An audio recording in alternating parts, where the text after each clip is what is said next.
Coopération au service de l'inclusion, avec qui, comment et pourquoi? Quelle incidence sur l'essaimage des projets? On va essayer d'aborder... il y a beaucoup de questions qu'on se pose, mais on va essayer de rester ensemble une petite heure. Ça va passer très vite, je le sais déjà. Lison Lopez, vous êtes à la MSA, en charge d'un programme d'innovation. La MSA, on va lever la main peut-être, on va signaler, c'est le régime de protection sociale du monde agricole. Vous avez été recruté pour ça, pour développer, aider les caisses de la MSA à coopérer avec les porteurs de projets sur les territoires. Un programme inclusion et ruralité, vous allez nous en parler. Sabra, je ne présente pas, Sabra, fondatrice de La Petite Sœur, donc psychologue, vous l'avez compris. Et on va parler d'un autre projet, qui est le projet des rêveries.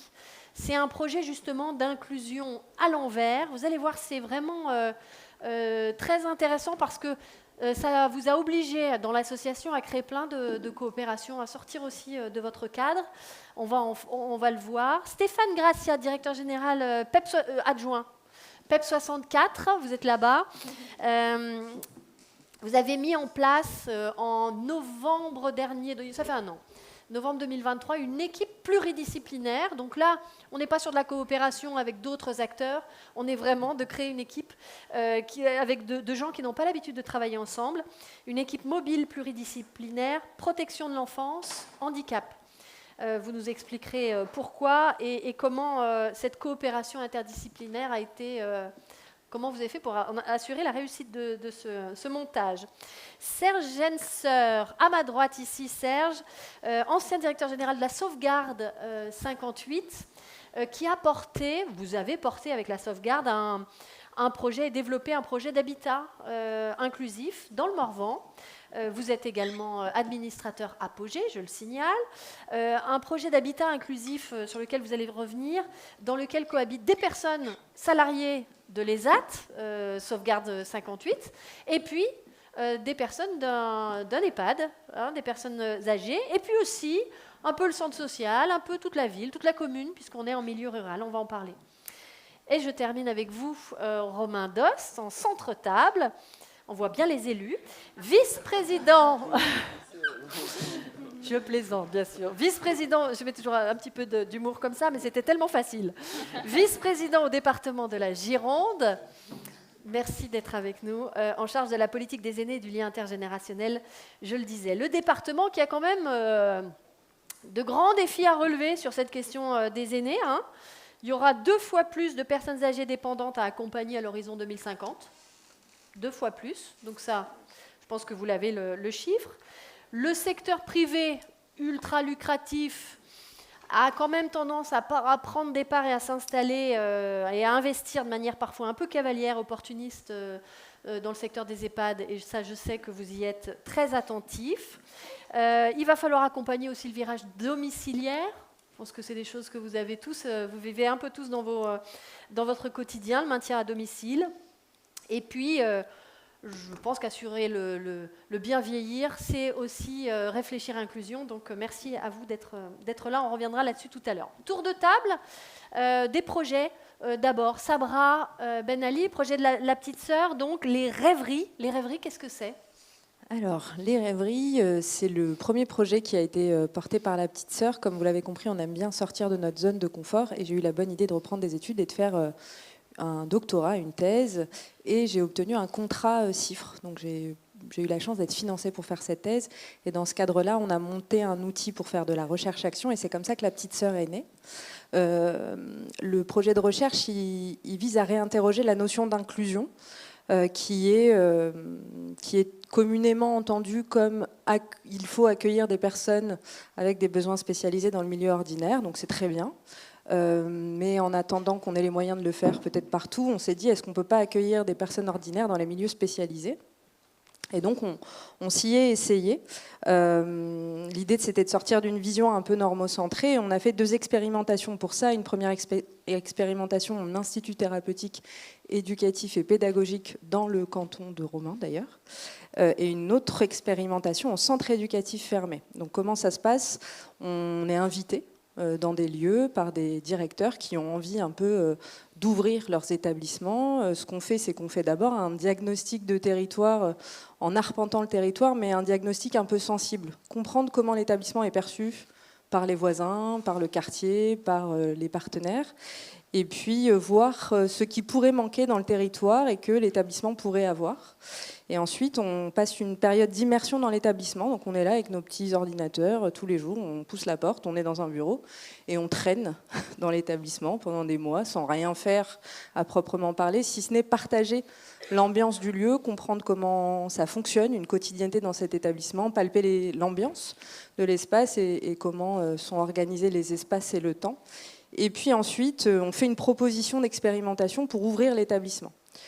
Sur l'ITEP, ça s'est transformé en une installation de 17 collectifs artistiques et associatifs au sein de l'ITEP, parce qu'il se trouve qu'il y avait 400 mètres carrés de bâtis vacants. Et donc on s'est dit, on n'a qu'à inviter d'autres à l'intérieur.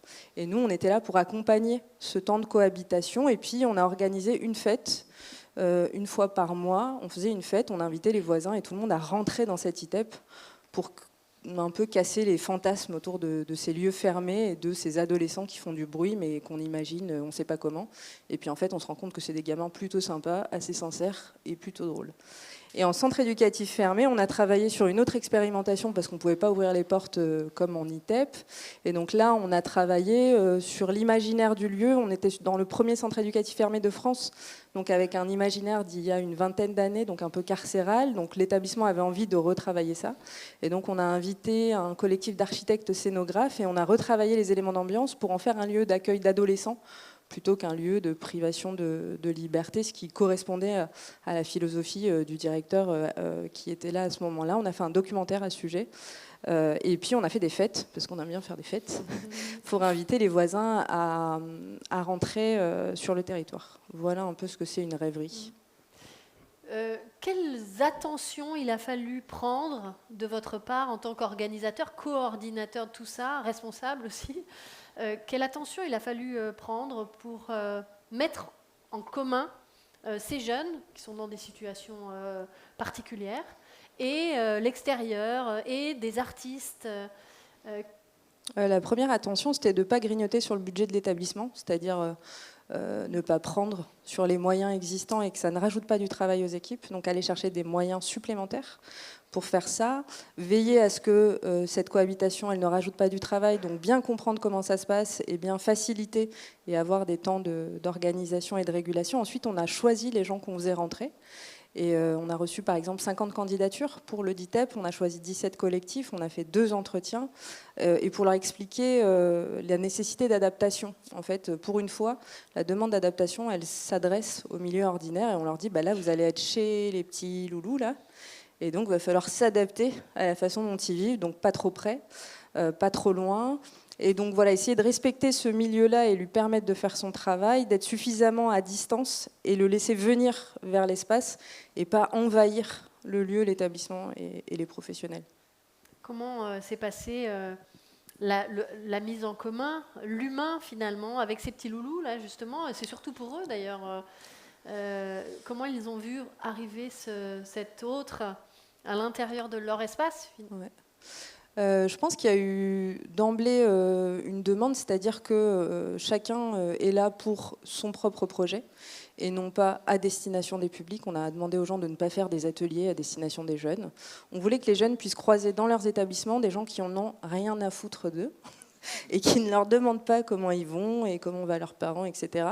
Et qui puissent eux aussi bénéficier de liens au quotidien, de personnes qui croisent, et que l'intérêt se fasse réciproquement à partir de la rencontre. Donc il y en a qui avaient envie d'aller voir machin parce qu'il avait une casquette et qu'il était un peu drôle, et d'autres qui n'avaient pas du tout envie, donc leur rendre la possibilité d'investir la rencontre ou de ne pas l'investir. Et ça a été assez important. Et ensuite, on est passé par une espèce de journée portes ouvertes où les artistes et les associations ont ouvert leurs ateliers, les jeunes sont venus visiter. Et là, les gens se sont ressentis un peu comme dans la vie, quoi, et ils ont créé des affinités. Et donc, ils avaient la possibilité d'aller et venir en accord avec les professionnels dans cet espace à hauteur de leurs envies. Et du coup, comme dans la vraie vie, il y a des petites rencontres qui ont eu lieu. On rentrera dans le détail un petit peu plus loin. Je voudrais donner la parole à Stéphane Gracia. L'équipe pluridisciplinaire, équipe mobile, protection de l'enfance handicap, vous avez été les pionniers en France d'ailleurs à monter une telle équipe. Un des pionniers, pour rester un peu modeste quand même. Ouais, à monter une telle équipe d'intervention pour rapprocher donc l'univers de l'ASE avec le handicap. C'est bien ça, avec celui du handicap. Oui, c'est tout à fait ça. Donc en fait, effectivement, hein, je dis un des premiers parce qu'effectivement, il y en a une qui s'était montée dans le Nord bien avant nous, enfin quelques années avant nous. Mais dans tous les cas, alors d'abord au niveau de la genèse, hein, on part d'une réunion sur un tout autre sujet, en présence de l'ARS et du conseil départemental, ce qui n'est déjà pas anodin en soi, de réussir à réunir ces grands acteurs et de faire en sorte qu'on travaille ensemble. Et du coup, on évoque un autre sujet, puis un des interlocuteurs nous dit bah, tiens, on va perdre un bout de notre budget de l'ONDAM, dont on entend parler en ce moment, et malheureusement, si au 31-12, on n'a pas monté l'équipe, c'est foutu. Et on était courant juillet. On nous dit bah, on va sortir un appel à projet qui va mettre X temps à se décanter, enfin, etc. On dit bah, écoutez, avec un appel à projet, ça ne marchera pas, donc partez avec nous. C'est un peu sous l'angle du challenge et du pari. On nous dit top là, donc on y va. Dans le on y va, il y a effectivement l'État, hein, parce qu'il y a une convention tripartite, l'État via la préfecture, l'ARS, le conseil départemental, avec un constat simple. On est malheureusement face à deux mondes, celui de l'aide sociale à l'enfance, celui du handicap, qui ne travaillent que peu ensemble, qui ne se rencontrent que peu, et évidemment au milieu des gamins. Et des gamins qui, de plus en plus, eux, par contre, sont dans les deux. C'est-à-dire qu'on a des gamins qui sont en IME, en ITEP, pour ceux qui connaissent ces structures-là, et qui relèvent de la protection de l'enfance, et inversement, des gamins en maison d'enfants, qui atterrissent parfois en centre départemental de l'enfance, en situation de crise ou autre, qui sont porteurs d'un handicap. Dans les deux cas, je crois ne pas trop caricaturer à pouvoir dire que c'est bien souvent délicat, si ce n'est très délicat pour ces jeunes-là, voire même pour les autres aussi, voire pour le personnel, qui est démuni, qui ne sait pas faire. Et donc l'idée, l'objectif de ces équipes mobiles, c'est de venir en aide à tout ce petit monde. On a deux options, un gamin qui est en crise, avec une panne de projet, une impasse éducative, avec un conflit inextricable, enfin, etc., etc., et ou une institution qui elle-même est dans la même situation, mais de l'autre côté du miroir, c'est-à-dire on ne sait plus quoi faire avec ce gamin, on ne sait plus comment faire. Non seulement parce qu'effectivement, il y a parfois quelque chose de l'ordre de la pathologie et parfois de l'ordre de la maladie mentale, malheureusement, mais en parallèle aussi des déficiences, peu importe là ou lesquelles, sur lesquelles ces équipes-là ne sont pas du tout formées, pas du tout aguerries, et qu'à partir de là, on applique pour un gamin handicapé des recettes de protection de l'enfance et réciproquement, et ça ne marche pas. C'est pas nouveau, malheureusement, c'est pas, ça pour le coup, ce sont des constats qu'on partage. Et par contre, ce qui est nouveau, c'est d'essayer de faire le pari d'avoir une intervention au milieu des deux silos, voire des trois silos, si on rajoute le silo sanitaire avec la partie pédopsychiatrie. Et c'est là qu'en fait, effectivement, toute la partie pluridisciplinarité, interdisciplinarité va se jouer, et que le pari d'une équipe qui est constituée à la fois de personnel venant du sanitaire, à la fois de personnel purement, entre guillemets, éducatif, hein, type éduc, AMP et autres, ou type rééducateur, voire intervenants familiaux, parce qu'on a des systémiciens dans l'équipe aussi, comment tout ce petit monde-là se mobilise, bien évidemment, et avant tout au service du gamin, et c'est ce qui fait mayonnaise, mais aussi au service des structures sociales, parce que maisons d'enfants, familles d'accueil, centre départemental de l'enfance, voire famille tout court, pour lesquelles il y a une mesure de protection de l'enfance qui s'exerce, s'adressent à nous, sont en difficulté, nous disent bah, là, pour le coup, on fait comment ? Ouais, on n'a pas de solution. Donc cette équipe mobile que vous avez montée, comment elle se présente ? Six professionnels ? Alors, à l'heure qu'il est 6, parce que, comme je le disais, l'histoire de l'ONDAM, enfin, etc., une queue de budget, la queue de budget qui fait quand même 6 ETP, hein, donc on va pas non plus, c'est déjà de la queue de bonne taille. Maintenant, on nous annonce quand même pour 2025 le doublement. C'est-à-dire que là, pour le coup, on passe à peut-être une dizaine ou une douzaine de professionnels, mais parce que, tout doucement, on voit bien que cette équipe qui arrive, qui est dépêchée là, sur principalement mandat du cadre en protection de l'enfance qui a été alerté de la situation difficile, elle vient en fait permettre à tout le monde de faire un pas de côté. Option 1, option 2, d'avoir un temps de souffle, un temps de répit sur la crise qui est en cours. Option 3, d'avoir des leviers d'explication, des leviers de compréhension. À terme, on espère des leviers d'action. On est sur ce qu'on appelle les thérapies brèves. On n'a pas pour objectif de s'installer là et d'être à côté de la MEX ou à côté de la famille pendant 12 ans. Au contraire, hein, on a fait le choix, nous, dans cette équipe-là, de ne pas avoir un mandat de type 1 mois, 3 mois, 2 mois, 6 mois, mais on dit simplement, tant que la situation le nécessite encore, on reste. Et donc, on ne s'installe pas dans de la thérapie au long cours, dans de l'accompagnement au long cours. On essaye vraiment d'être sur le problème, l'intervention one-shot, l'intervention flash. Ouais, exactement. Professionnel, donc c'est neuropsy, éducateur, assistante sociale, psychomotricien aussi, je crois. Oui, rééducateur également, effectivement. Et rééducateur. Comment vous parvenez à créer la cohésion entre ces différents professionnels qui ont des façons de faire souvent pas opposées, hein, mais différentes? Alors, la façon de faire, c'est rien encore. S'il s'agissait que de réunir des façons de faire, ça passerait. Là où l'affaire est complexe, c'est les cultures. Ce sont, les cultures. C'est-à-dire que chacun doit s'acculturer avec le monde de l'autre. Chacun doit essayer de faire en sorte que son expertise personnelle, individuelle, soit agrégée au collectif. Et donc, inévitablement, ça nécessite de l'agilité, ça nécessite de la souplesse. Donc, il nous a fallu nous-mêmes, au niveau du recrutement, au niveau du pilotage, être dans ces modes-là d'action. D'être plutôt sur un mode assez horizontal, assez dynamisant, assez novateur, pas inventer, entre guillemets, le chef de service qui a ses subordonnés, enfin, etc. J'en passe, c'est des meilleurs et les clichés de l'ancien monde par rapport à cette équipe-là. Donc on est vraiment hyper ouvert, hyper large. On laisse l'équipe, on a laissé volontairement l'équipe construire ses propres outils aussi, parce que l'idée, c'était, dans la mesure où là, on est en train, entre guillemets, d'inventer quelque chose, il ne s'agissait pas de plaquer les trucs du médico-social, les trucs du social, et puis de regarder s'il convient aux deux. Donc là, l'idée, c'est que l'équipe, maintenant ça fait 1 an, il y a quelques mois, on leur disait encore, vous allez être tous les jours confrontés à du nouveau, allez-y, construisez. Un peu carte blanche, quoi. Maintenant, évidemment, il commence quand même à y avoir une petite caisse à outils qui se remplit et qui commence à être correcte. Néanmoins, tous les jours, à chaque situation qui s'adresse à nous, aujourd'hui, on a à peu près une file active de 30 enfants. L'objectif de cette équipe initiale, c'est une 50aine d'enfants suivis, alors sachant que on envoie par exemple un toutes les 4 semaines, un autre 4 fois par semaine, quand le moment est aigu. Hein, c'est très variable, donc 50, ça peut paraître énorme, mais oui, c'est exactement du sur-mesure et du à la carte. Et donc aujourd'hui, effectivement, chaque enfant, chaque situation qui se présente nous amène encore à inventer, nous amène encore à réfléchir ensemble, mais c'est vrai qu'il y a un énorme intérêt à avoir là une pluriculturalité et une identité professionnelle qui se construit encore, l'identité en fait d'une équipe mobile à handicap, quoi. On reviendra dans un instant avec vous. Lison Lopez, même chose. Alors, direction la ruralité à présent avec vous. Les enquêtes montrent que les grandes métropoles et le milieu urbain concentrent les plus grandes problématiques d'exclusion, mais quand même, la MSA a déployé un programme donc, en ruralité, destiné spécifiquement à la ruralité. Inclusion et ruralité, c'est le nom du programme, qui est destiné à générer de la coopération réellement sur les territoires. Pourquoi ce désir de créer des synergies, déjà, sur le territoire rural? Oui, merci. Bonjour tout le monde.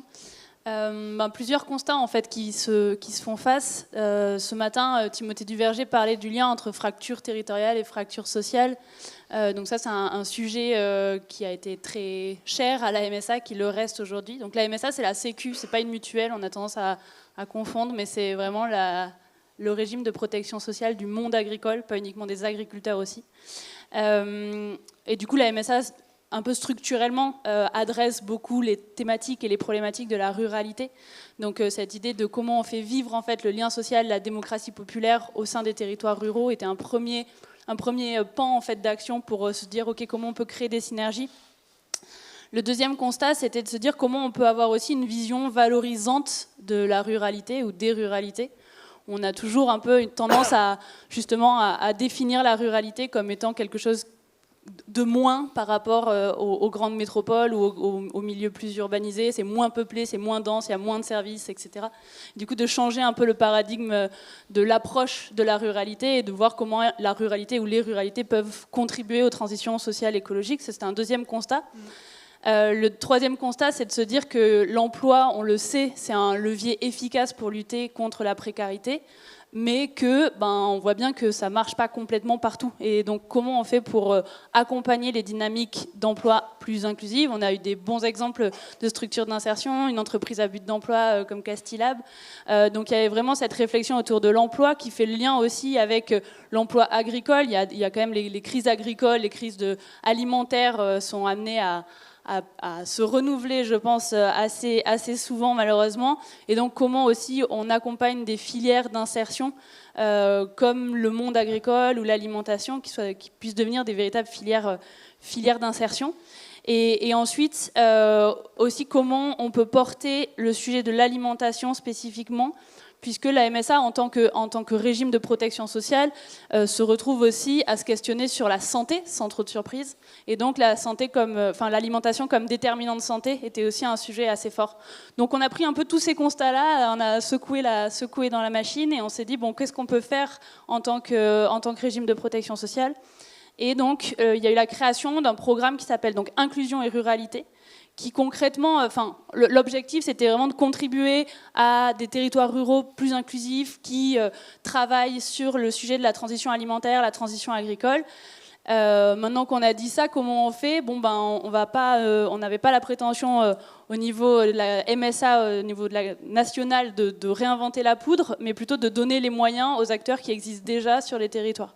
Et ça, c'est un vrai parti pris, c'est de se dire on ne va pas pondre quelque chose au niveau national et se dire qu'on est super fort et se gargariser un peu de ça, mais plutôt comment on peut créer des espaces de coopération, de soutien financier aussi, de soutien dans l'accompagnement au niveau local. Donc Inclusion et Ruralité, c'est un programme qui accompagne 35 projets d'insertion par l'activité économique ou assimilés. On a aussi des régies de territoire et des entreprises à but d'emploi qui agissent en milieu rural au service de la transition alimentaire et la transition agricole.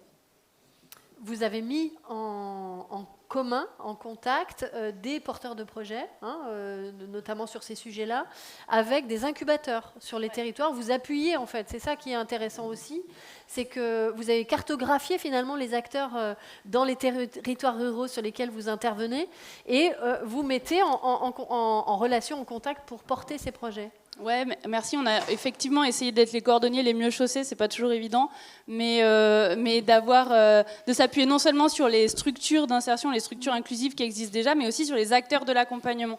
Et du coup, d'accompagner les projets depuis les territoires. Donc, on a fait un gros boulot de cartographie de qui, sur les territoires ruraux, peut accompagner des structures en développement d'insertion. Donc, c'était quand même un cahier des charges assez précis. Inclusion et Ruralité, ça a fonctionné sous forme d'appel à projet. C'est un appel à projet sur 3 ans.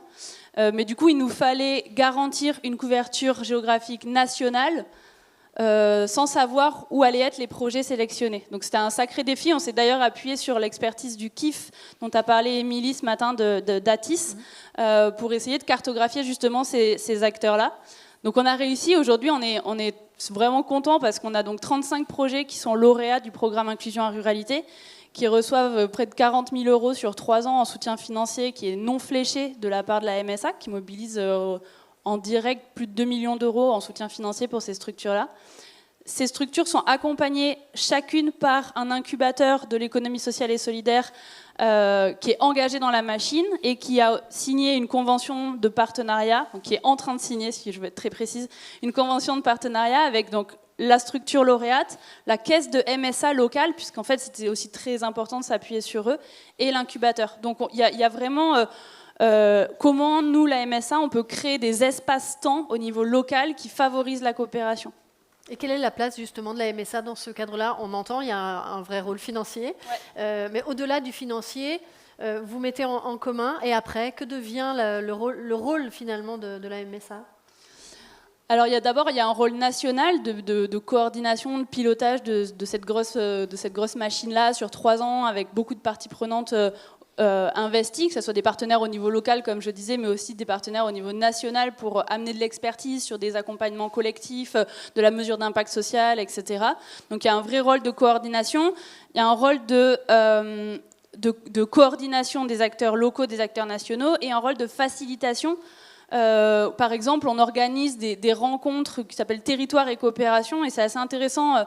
La première que j'ai organisée, j'ai eu une grosse crise de légitimité au moment où la rencontre s'est lancée, puisqu'en fait, on était sur un territoire à l'échelle d'une communauté de communes, et en fait, tous les acteurs réunis ce jour-là se connaissaient, se sont claqués la bise, etc. Donc, grosse crise de légitimité de moi qui arrive avec ma casquette caisse centrale de la MSA, bonjour. Et en fait, c'était vraiment intéressant parce que tout le monde m'a dit, non mais en fait, on se connaît, on se voit au café, on se croise au supermarché, mais on prend jamais le temps de réfléchir à comment demain on coopère mieux ensemble. Concrètement, en fait, demain on fait quoi? Et du coup, de créer ces espaces-temps-là, de les valoriser aussi, de trouver le temps, de payer l'apéro qui permet aussi de se rencontrer. Enfin, donc il y a vraiment cette place-là de facilitation. Et ensuite, au niveau local, chaque caisse de MSA, donc il y a 35 caisses de MSA en France, et chaque caisse de MSA mobilise des fonds. Donc ça, je l'ai dit, il y a des fonds au niveau national, des fonds au niveau local, mais mobilise aussi un ou une référente MSA qui va être vraiment l'ambassadrice du projet un peu sur le territoire, qui va ouvrir les portes des partenariats qui sont plus institutionnels, qui sont plus loin du monde de l'ESS, mais qui peuvent aussi permettre d'accéder à d'autres types de partenaires, comme Pôle emploi, la CAF, la CARSAT, voilà, des partenaires plus institutionnels, qui va aussi communiquer sur le projet, qui va communiquer sur le programme, qui va ouvrir la porte aussi à des dispositifs MSA. Et ça, c'est très important. C'est aussi qu'on constate que les salariés en insertion qui sont dans les structures qu'on accompagne dans l'inclusion et ruralité, souvent ne bénéficient pas assez ou peu ou mal des dispositifs MSA, qui sont en fait de l'action sociale, des risques professionnels, etc. Donc il y a aussi un enjeu de comment on peut limiter au maximum les ruptures de droit, comment on favorise cet accès aux dispositifs qui existent déjà. Et donc, c'est le rôle aussi des référents et des caisses de MSA dans ce programme. Merci beaucoup pour ces précisions. Je me tourne vers vous, Serge, pour nous parler de ce projet. Donc, dans le Morvan, Habitat inclusif. On va peut-être parler déjà de l'ESAT ou de la sauvegarde 58, de son activité. Oui, alors rapidement, donc bonjour à toutes et à tous. La sauvegarde 58, association créée en 1944, comme beaucoup de sauvegardes, pour objectif premier de prendre en charge, d'accompagner les enfants orphelins de la guerre. Aujourd'hui, c'est 27 établissements et services sociaux et médico-sociaux qui accompagne un peu plus de 2000 personnes individuelles ou des familles, avec 600 salariés pour ce faire. Donc, en dehors de notre métier historique, qui est la protection de l'enfance, je dirais notre ADN, je vais le dire de cette manière-là, en tant que sauvegarde, un développement vers les personnes en situation de handicap, ça c'est lié à l'histoire de la Nièvre, plus particulièrement des enfants placés dans le Morvan, et puis aussi du développement dans le grand âge. Alors, nos besoins, alors je le situe effectivement, on parlait de ruralité, là c'est la ruralité dans la ruralité, puisque le département de la Nièvre est déjà rural, bien évidemment, et à l'intérieur, il y a toute la dimension du Morvan qui est encore plus isolée, on en a parlé aussi, avec tous les problèmes de déplacement et autres, enfin en tout cas dans d'autres régions. Ça se situe donc, on gère à Montsauche-les-Sétons, ça ne doit pas parler à grand monde, si ce n'est à une collègue qui est de l'Allier, donc qui connaît peut-être, près du lac des Sétons, 514 habitants. Voilà, commune de 500 habitants à peu voilà, près. Je place le lieu. À l'époque, donc nous avons un ESAT, nous avons toujours un ESAT, donc établissement et service d'aide par le travail, anciennement CAT pour ceux qui n'ont pas le jargon, centre d'aide par le travail, d'une 40aine de places. La particularité de cet ESAT, c'est que nous sommes en production propre, pas de sous-traitance, et sur des produits, donc on conçoit, on fabrique et on vend nos produits plutôt tournés autour du bois. Et nous avons donc à l'époque, et nous avons toujours des travailleurs d'ESAT qui n'ont pas suffisamment d'autonomie pour être seuls dans leur propre logement, et nous avons aussi des personnes qui souhaitent intégrer l'ESAT par rapport à cette activité, mais qui n'ont pas cette autonomie-là. Nous négocions à l'époque avec le conseil départemental et nous ne souhaitons pas, au niveau de l'association, créer ce qui se faisait beaucoup avant, un foyer d'hébergement, de dire on est dans le monde, la thématique étant l'inclusion, donc on réfléchit, on part nous sur au début un projet de colocation. Et puis, l'équipe municipale, il y a des élections, l'équipe municipale de Montsauche change, et ils viennent nous voir assez rapidement en disant, voilà, nous, on a un projet de résidence intergénérationnelle, on achète un immeuble, est-ce que ça peut vous intéresser ? Donc, bien évidemment, ça nous intéresse. Et donc, je passe les détails, mais assez rapidement, le projet va évoluer, puisque au début, part sur un habitat intergénérationnel. Il y a un troisième acteur qui va nous rejoindre, avec qui on travaille, qui sont le centre social donc des Grands Lacs. La Nièvre est assez pourvue en centres sociaux, donc voilà, nous on a un partenariat historique avec les centres sociaux. Et puis de fil en aiguille, la commune aussi de Montsauche a la particularité qu'elle est sur 3 plateaux. Il n'y a que 500 habitants, mais assez étendu. Et donc la partie, je dirais, centre-bourg est sur le haut du plateau et le centre social est sur le bas du 3e plateau. Et cette résidence qu'ils projettent d'acheter au niveau de la commune est entre ces 2 plateaux-là. Donc on va cheminer ensemble et tout ça va voir le jour donc d'un habitat dit inclusif. Les coquelicots sont les locataires qui l'ont désigné de cette manière-là, qui va voir le jour, qui est ouvert depuis janvier 2022 et qui va s'inscrire, et ça va nous permettre d'avoir quelques subventions, dans le cadre d'un projet régional Bourgogne-Franche-Comté qu'ils vont appeler le village du futur. Donc cette résidence aujourd'hui, c'est quoi? C'est 10 logements privatifs dont les locataires sont locataires comme à titre privé, le bailleur étant la commune, et nous, donc avec le soutien du conseil départemental, nous allons donc développer des espaces partagés, dits partagés. C'est tout l'intérêt, mais partagés bien évidemment prioritairement pour les 10 locataires. Alors je précise, ces 10 logements qui vont du studio au F3. Sur ces 10 logements, dès le départ, nous, on va partir sur 6 logements pour nos travailleurs, dont ils sont locataires, et puis les 4 logements, puisque vous l'avez précisé, qui sont prévus intergénérationnels, en fait, ils vont avoir du mal à trouver au niveau de la commune du grand âge, donc il va y avoir du grand âge, mais il y a aussi, par exemple, une mère isolée avec ses 2 enfants, enfin voilà, donc il y a vraiment quelque chose dans l'intergénérationnel.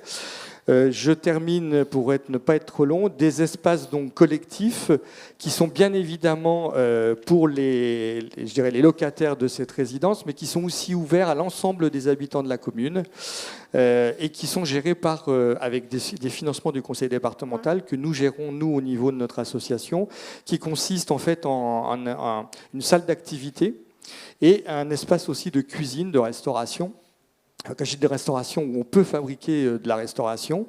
La salle d'activité, bien évidemment, est utilisée prioritairement par les locataires, mais aussi par la commune, par les habitants de la commune, avec l'organisation de formation, d'ateliers nutrition, il y a des cours de français, il y a des ateliers informatiques, on a parlé aussi des problèmes liés aussi à tout le numérique et autres. Et puis il y a aussi tout un parti espace vert, donc qui est dit partagé, puisqu'il y a un jardin partagé, il y a des espaces de jeu pour les enfants de la commune. Pour terminer, ne pas être trop long, nous avions nous-mêmes besoin, on va dire, dans l'infomatique pour nos propres travailleurs. Et donc, en accord avec le conseil départemental, puisque ça a été financé par le conseil départemental, c'est ouvert aussi aux ensembles de la commune, enfin aux habitants de la commune, qui peut permettre, comme il n'y a pas de... Voilà, c'est ça, avec une participation financière, bien évidemment.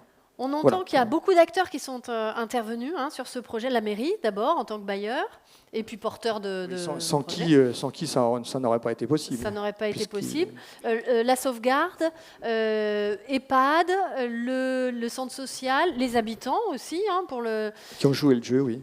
Qui a porté le projet, l'appel à projet, puisque je crois que vous avez répondu à l'appel à projet. Nous, on l'a porté avec le centre social.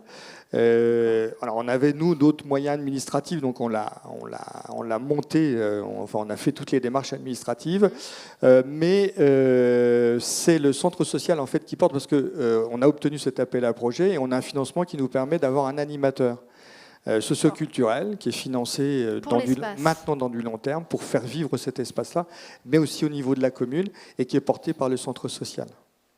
Très bien, beau projet. Et également, peut-être que vous allez vouloir réagir, Romain Dost, sur tous ces sujets. Vice-président en charge de la politique des aînés, je disais, le département qui intervient. Alors on aimerait savoir, on entend beaucoup d'acteurs différents.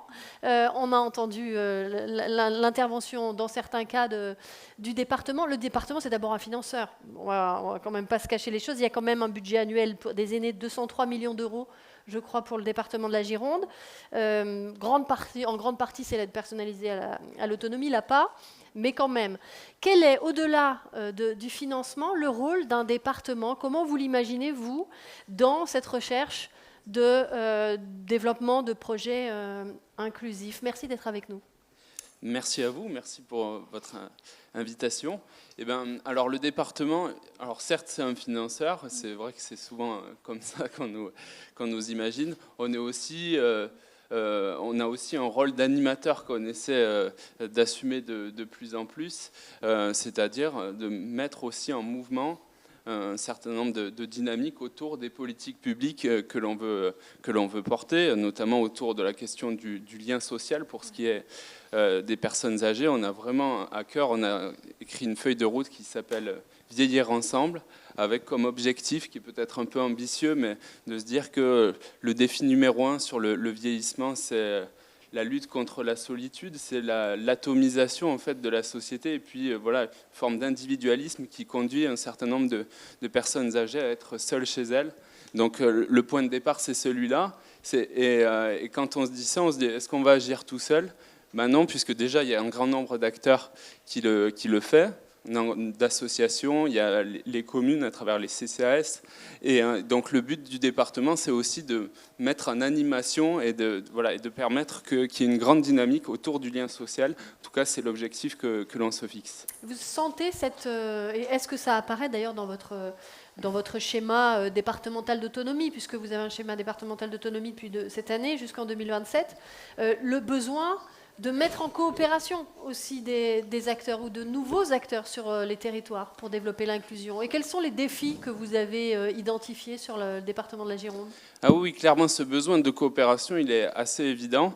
On a lancé, nous, en juin dernier, la première semaine de lutte contre l'isolement des aînés, avec 110 actions, avec à la fois comme objectif de faire du plaidoyer sur cette question, c'est-à-dire profiter sur un temps resserré, celui d'une semaine, de faire connaître les enjeux. Petit Frères des Pauvres identifie qu'il y a 530 000 personnes en situation de mort sociale en France. C'est pas une mort sociale, c'est vraiment, on ne voit absolument personne de la journée. Et donc l'idée, c'était de se dire comment on arrive à mieux identifier déjà ces personnes-là et comment on arrive à progressivement leur proposer de faire des activités et de leur proposer aussi des activités que l'on propose, notamment à travers un fonds qui s'appelle la Conférence des financeurs, qui est là pour répondre aussi à votre question, assurée en coopération avec d'autres acteurs, dont la MSA, mais aussi Agir Carco, l'ARS. On a déjà en fait des fonds mutualisés où on agit ensemble. Mais là, l'idée sur une semaine de lutte contre l'isolement, c'était de le faire avec une dynamique comme ça, commune, qui puisse aussi s'adresser aux citoyens. Parce que là, c'est une conviction personnelle, mais je suis assez convaincu que voilà, ce n'est pas non plus qu'aux structures, qu'elles soient associatives, publiques, parapubliques, d'assurer ce rôle-là, c'est aussi aux citoyens. C'est pour ça que je commençais en disant qu'il y a une petite révolution à faire, c'est celle de l'individualisme, en tout cas du fait de changer cette mentalité individuelle. Et pour cela, c'est aussi changer des réflexes familiaux que l'on peut avoir. Le réflexe de se dire, moi je préfère peut-être laisser mes parents en établissement, plutôt, alors que j'aurais peut-être la possibilité de les garder chez soi. Le fait de ne pas aller les voir très régulièrement. Donc c'est vraiment aussi engager cette dynamique citoyenne au-delà justement de l'action publique. Comment on fait pour l'engager, cette dynamique citoyenne Alors, c'est pas simple. Ça se fait de plusieurs façons, à travers du plaidoyer déjà, à travers des initiatives comme celle-ci, à travers aussi une réorganisation, je pense, de l'action publique, faire en sorte qu'on soit mieux compris, mieux entendu, mieux identifié.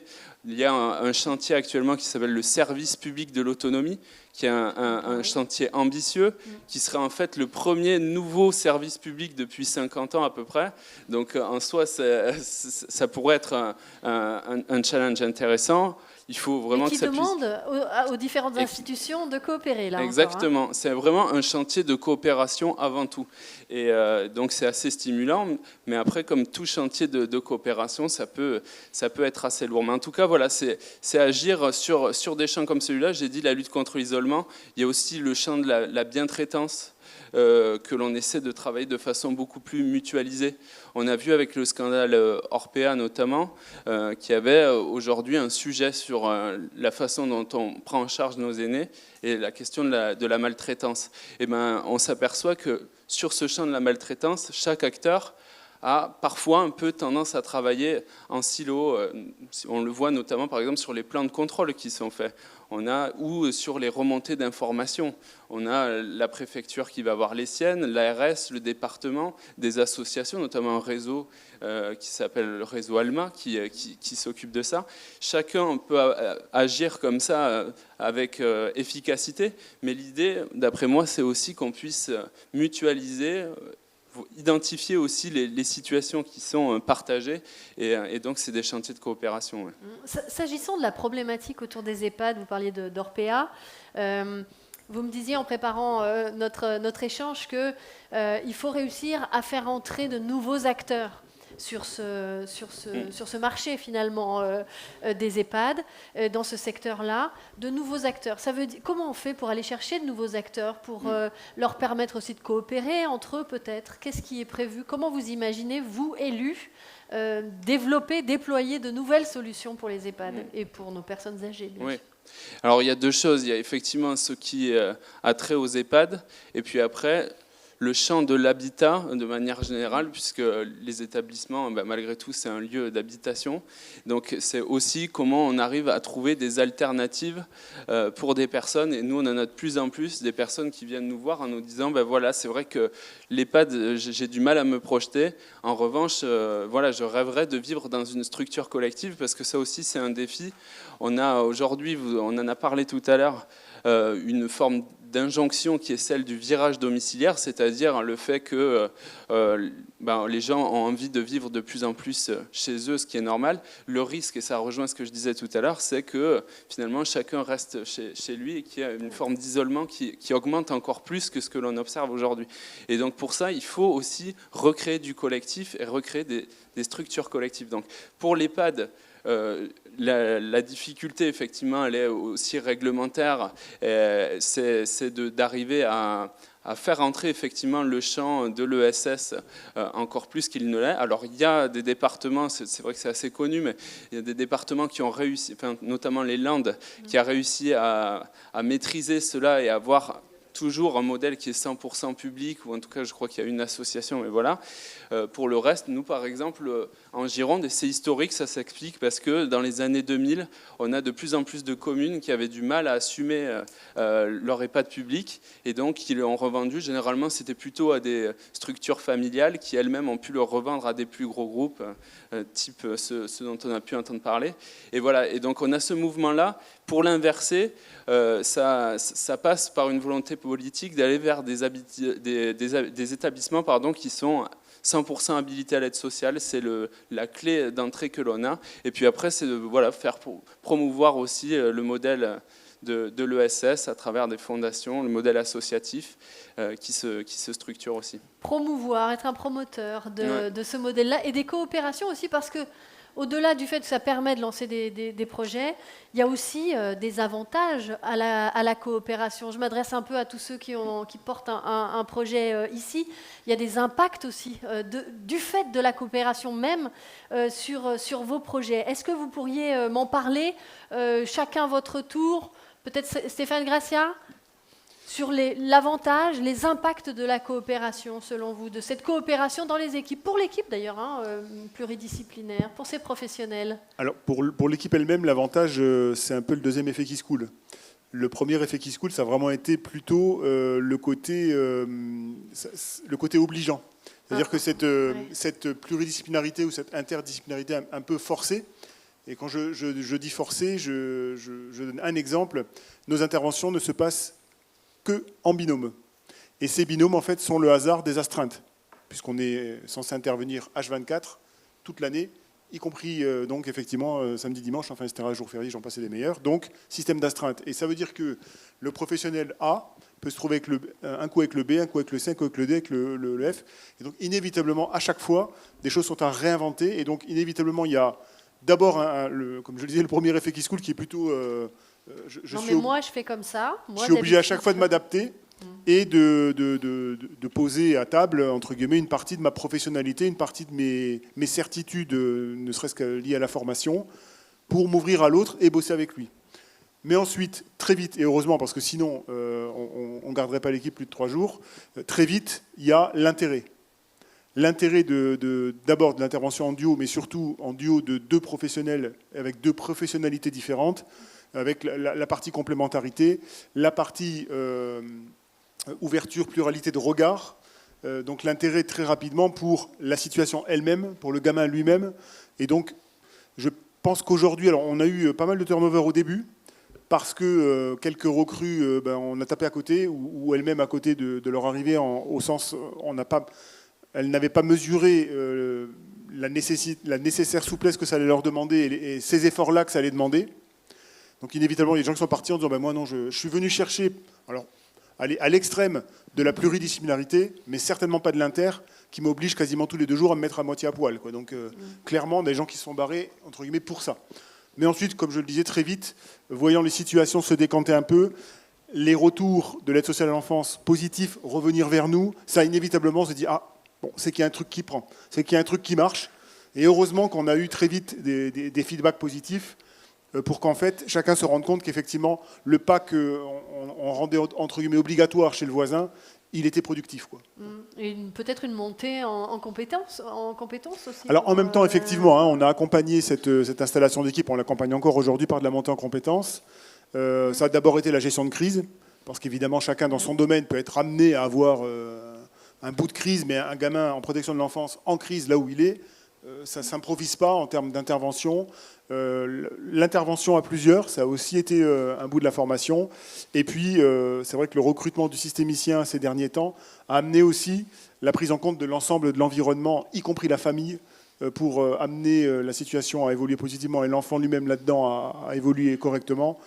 Ça a été de vrais plus, effectivement. Oui. Sabra, même question. Alors, je vais vous demander de répondre très rapidement en 30 secondes aux prochaines questions, de façon à ce qu'on puisse les aborder un peu tous. Maintenant, c'est fait, Stéphane, pas de souci. Qu'est-ce que ça provoque dans le collectif ?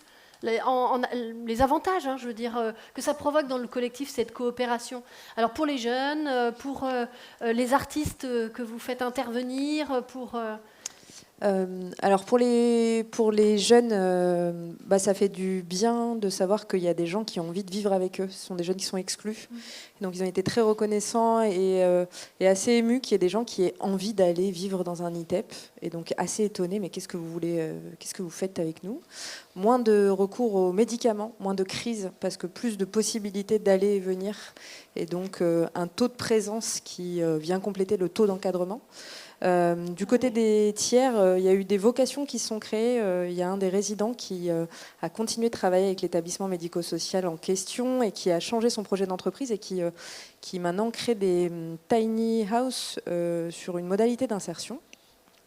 Pour le territoire, ça a été 400 mètres carrés de disponibles pour des collectifs sur la ville de Bordeaux dans un contexte de tension. Et pour les professionnels, ils se sont sentis moins seuls et de croiser d'autres personnes et de sortir parfois d'un entre-soi où on tourne autour de situations complexes et de voir d'autres gens à qui on doit parler d'autres choses. Il m'a semblé que c'était intéressant pour eux. Oui, il y a eu quand même il y a des contacts réguliers entre les professionnels de l'ITEP, par exemple, ou du centre fermé, et les personnes qui interviennent de l'extérieur. Oui, quand on partage un espace d'un hectare, certes, en fait, dans un rapport de voisinage, c'est pareil, la rencontre, elle appartient à chacun. Mais ils ont pu croiser d'autres personnes que leurs collègues avec qui il y a un éprouvé autour des situations qui est parfois complexe, et partager autre chose dans la journée, c'est pas mal. Serge, même question. Ça a changé quelque chose dans le fonctionnement de l'ESAT, par exemple ? Non, ça n'a pas changé grand-chose parce qu'on aborde souvent la ruralité avec tout le côté des avantages, mais un des avantages, 500 habitants. Les salariés habitent sur le territoire, participent aux activités du territoire, sont élus, etc. Donc ils se connaissent déjà entre eux et ils déploient des solidarités qu'on n'a pas forcément au milieu urbain. Donc ça n'a pas forcément changé grand-chose, si ce n'est que par contre, quand on a beaucoup aussi parlé de lien social, cette résidence qui peut-être aurait pu rester en l'état, c'est-à-dire inhabité au milieu du bourg, etc., a redonné, je dirais, du lien géographique et du lien de vie aussi pour la commune, pour tous les habitants de la commune. Ouais, donc, chouette. au moment, sans être idyllique, c'est quasi que des avantages. Autre question, réponse rapide. Lison Lopez, sur les clés de réussite maintenant, j'aimerais que vous me disiez quelles sont selon vous les clés de réussite de ces projets. Je sais, Lison, qu'il y a eu une saison 1 au programme Insertion et Ruralité. Vous avez pu faire un bilan déjà, j'imagine, de ce programme. Qu'est-ce qui fait que ça marche, la coopération ? Vaste question. Oui, on a fait une première saison. Pendant 3 ans, on a accompagné plutôt l'émergence, la création de structures d'insertion par activité économique et d'entreprises adaptées. Cette saison 2, qui a démarré cet été, accompagne le développement de structures déjà existantes. Et sur cette saison 2, comme sur la première édition du programme, on a avec nous un laboratoire de recherche qui mène une évaluation d'impact social du programme et sur 3 parties prenantes, donc les porteurs de projets, les équipes de direction, les salariés en insertion ou assimilés en fonction des typologies de structure, et le territoire. Et du coup, effectivement, on s'est posé la question, on veut bien essayer de comprendre l'impact sur le territoire, mais c'est qui le territoire ? On va chercher où la donnée, en fait. C'est qui ? C'est les élus, c'est les habitants, c'est les associations, c'est les personnes morales, c'est les personnes physiques, c'est la planète. Enfin, en fait, on commence par quoi ? Donc, il y a eu toute une réflexion de recherche, vraiment, de savoir où c'est qu'on va aller chercher cette donnée-là. Et donc, on pourrait être très brève, parce que c'est pas facile de répondre aux clés de succès de la coopération, mais ce qu'on constate quand même, c'est que là où ça a le mieux fonctionné au niveau des projets que nous, on a pu accompagner et qu'on a suivis pendant 3 ans, c'est les projets qui ont un collectif assez présent, donc qui ont réussi à fédérer autour d'un projet commun, qui arrivent à faire collectif, que ce soit autour de valeurs, autour d'une ambition commune, autour d'une identité de territoire, etc. Donc cette identité... Et là, vous parlez de l'entreprise d'insertion ? Oui. Ou du collectif avec le... Les deux, mon capitaine. C'est-à-dire que pour inclusion et ruralité, la partie, alors on appelle ça un peu bêtement ou bizarrement l'animation de la communauté, inclusion et ruralité, et on voit que ça marche très bien et que c'est hyper utile parce que les structures qu'on accompagne, du coup, elles peuvent, c'est tout bête, mais en fait, l'échange entre pairs, ça fonctionne quand même très bien. Donc cet aspect du collectif fonctionne, ça nous permet aussi de mener des projets un peu d'envergure, d'arriver à porter une parole qui est partagée, d'essayer de porter cette parole dans des politiques de plaidoyer aussi, de se mettre d'accord sur c'est quoi les clés de réussite, qu'est-ce qu'on retient en fait après ces années-là passées ensemble. Sur la coopération en ruralité, on voit bien que ça permet quand même de lever des freins qui sont particulièrement vrais et particulièrement réels pour des structures d'insertion sur plutôt le volet accompagnement socio-professionnel, donc c'est-à-dire comment pour les salariés en insertion, on les accompagne sur la question du logement, sur la question de la mobilité, sur la question de l'accès aux soins, l'accès aux droits, etc. Et que du coup, quand on se met ensemble pour mutualiser des services, pour mutualiser des inventions, clairement des innovations sociales qui permettent un meilleur accès à ces services-là, ça marche mieux. Et tout à l'heure, Serge disait que sans l'appui de la mairie, rien n'aurait été possible. Vraiment, une des clés de réussite qui paraît un peu aussi évidente, mais c'est que le soutien des acteurs locaux vraiment change tout. Et on a quelques projets qui se sont cassés la binette sur la première édition, et c'est 100% de projets qui n'avaient pas le soutien des acteurs locaux, et notamment des politiques publiques, des collectivités et des élus. Stéphane Gracia, même question. Clé de réussite. Alors clairement, je l'ai un peu dit tout à l'heure, mais à équipe dont l'objectif premier c'est l'agilité, un management qui doit lui-même être agile et souple. Le mode d'animation là par rapport au sujet dont il est question dans l'équipe, il est primordial. Et aujourd'hui, on pense dire à peu près que ça tient le parquet parce qu'on a et qu'on garde ce management agile. C'est une des premières clés. Et la seconde clé, je pense qu'elle est plutôt liée à la force du projet. Et en fait, à la question du sens, on l'entend souvent, ça fait un peu porte ouverte qu'on enfonce, là, mais n'empêche que dès lors... Aux besoins auxquels il répond, c'est ça plutôt ? Dès lors qu'on a bien tous en tête que ce gamin en protection de l'enfance, il bénéficie de notre intervention et que si tout va bien, après nous, ça ira quand même un tout petit peu mieux. Je pense qu'effectivement, on arrive à faire en sorte que là aussi, les gens se mobilisent et encore une fois, soient dans un objectif de réussite autour des gamins. Sabra, Ben Ali également, sur ces conditions de réussite. Qu'est-ce que vous constatez, vous, dans vos 2 établissements ? Je dirais que c'est s'appuyer sur le désir et partir du désir. On parle beaucoup des besoins. On dit toujours, oui, il faut répondre aux besoins. Et là, on essaye de partir du désir des professionnels, des jeunes, et de s'appuyer là-dessus. Et du coup, on est sur une autre dynamique, il me semble. Puis je dirais le collectif et les rencontres, s'autoriser à rencontrer et à amener des gens avec qui ça se passe bien, en fait. Et du coup, il y a de l'enthousiasme et on se marre. Et je crois que là-dessus, ça marche, quoi. Le fait de travailler en coopération, ça sera ma dernière question ensemble, mais je voudrais avoir votre réponse. Ça fait partie du titre de cette table ronde. Quelle incidence sur l'essaimage des projets ? Le fait de travailler en coopération, est-ce que ça facilite la reproductibilité du projet, ou est-ce qu'au contraire, ça le rend beaucoup plus difficile ? parce que quand on coopère, forcément, on met ensemble des gens et qu'on ne trouve pas les mêmes gens ailleurs. Qui veut répondre sur cette question du Serge ? Oui, rapidement. Alors, SMH, sur notre projet, non. Alors, je m'explique. Sur le local, ça nous a permis de développer d'autres coopérations plus loin. C'est-à-dire que aujourd'hui, la mairie s'est aperçue qu'on est l'employeur de la commune, donc nous fait travailler, ce qui n'était pas le cas avant. Nous avons une convention que nous sommes en train de négocier avec les centres sociaux pour des flexibilités entre nos personnels. Ce qui n'était pas le cas avant. Par contre, on porte antérieurement ce genre de projet sur Nevers. Alors Nevers, c'est la capitale de la Nièvre, mais bon, 35 000 habitants. Mais on n'arrive pas à le faire, on n'arrive pas à le mettre en œuvre. Un projet plus ambitieux parce que on n'a pas les bonnes personnes. Et qu'en l'occurrence, le maire de Nevers est un opposant politique du président du conseil départemental de la Nièvre. Et donc à ce moment-là, les financements croisés, ce n'est pas possible. Voilà, ce n'est que la réalité de la Nièvre. Je ne dis pas que ça se passe comme ça en Gironde ou ailleurs. Voilà, donc des SMH possibles, mais nous, c'est vraiment un contexte qui fait que c'est sur le territoire où ça s'est fait qu'il était possible. Mais ça peut se dupliquer. Oui, ce n'est pas tout à fait la même situation politique, mais je veux bien une réponse, Romain Dost. Oui, je veux bien rebondir sur le mot d'essaimage qui me semble aller assez bien en fait, avec ce que peut faire un département, puisqu'on est la collectivité qui est entre guillemets au-dessus des mairies, en tout cas qui a une vue un peu générale de ce qui se fait.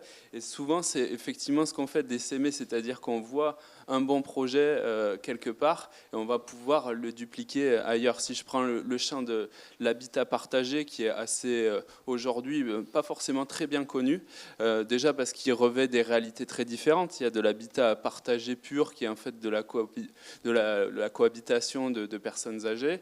On a de l'habitat inclusif qui est plutôt à destination de personnes en situation de handicap. On a l'habitat intergénérationnel qui va intégrer des jeunes. On a des coopératives d'habitants. Bref, on a un champ qui est extrêmement vaste et qui n'est pas forcément très bien appréhendé par les élus. Donc, de dire, voilà, on a vu dans telle commune un peu similaire quelque chose, on va pouvoir le proposer à quelqu'un. Par exemple, on avait un maire qui avait une ancienne MARPA, je ne sais pas si vous connaissez ça, c'est les anciennes résidences autonomie rurales, et qui voulait s'en défaire parce que concrètement, il avait un taux d'occupation qui s'effondrait. Et on va justement l'inciter vers une solution qui nous paraît bien adaptée à une commune sur ce qu'on a vu sur une commune du même type. Donc voilà, vraiment le rôle d'essaimage, je trouve qu'il va assez bien finalement avec ce que l'on peut faire. Au département, eh bien, on compte sur vous. Lison Lopez. Oui, je veux bien réagir, merci. Oui. Sur la question de l'essaimage, moi je suis assez vigilante à cette question parce qu'elle est très valorisée, on voit pondre plein d'appels à projets pour pousser à l'essaimage des projets, etc. Ce qu'on constate quand même au niveau de la MSA sur les programmes d'accompagnement ou comme inclusion et ruralité, c'est que les projets, ils ont une identité locale très forte et que ça, souvent, c'est peu valorisé. On essaye tout de suite, on a vite un prisme de se dire « Ah ouais, comment je pourrais faire ça ailleurs ?» au lieu de vraiment valoriser la singularité territoriale et sociale de ce projet-là. Donc moi, j'ai beaucoup de vigilance sur l'essaimage des projets en tant que tels. Par contre, sur l'ingénierie d'accompagnement, ça me semble quand même intéressant de le relever. Et par exemple, ce qu'on a fait sur Inclusion et Ruralité, de tisser des partenariats avec 25 incubateurs en France pour s'appuyer sur leur expertise, pour qu'eux accompagnent les projets locaux et que nous, on pilote un programme national. En fait, cette ingénierie-là, on est en train, au niveau de la MSA, de voir comment elle peut s'essaimer, justement s'appliquer à l'accompagnement des MARPA, puisque les MARPA sont un label qui appartient à la MSA et sont accompagnés par la MSA. Comment on peut dupliquer, essaimer cette méthodologie, cette ingénierie, pour accompagner des projets qui sont un peu partout. Donc sur l'ingénierie d'accompagnement ou l'ingénierie de projet, je pense que l'essaimage, il est intéressant de pouvoir utiliser des partenariats, des coopérations qu'on a montées au niveau national et qui se déclinent ensuite sur le local. Par contre, point de vigilance sur l'essaimage, de mon regard en tout cas, mais sur les projets qui sont très locaux, très ancrés et qu'il faut valoriser aussi comme tels. Samra, une réaction Ouais, moi je sur te l'essaimage rejoins aussi, c'est un mot qui me fait peur. Voilà, on est poussé à changer d'échelle, à essaimer, etc. Moi, je trouve que l'échelle humaine, elle est pas mal. On est 9 déjà, et ça commence à être beaucoup à la petite sœur. Et puis, peut-être la fertilisation. En fait, nous, on s'est inspiré de Yes We Camp. Et on a fait à notre sauce, on a regardé cette aventure et on a décidé d'en prendre des bouts et d'en faire autre chose. Et donc, plutôt se rencontrer, raconter un peu des histoires et que chacun s'en empare à sa manière à partir de son territoire, moi, ça me semble plus cool. Inspiré, quoi. Merci beaucoup pour vos interventions.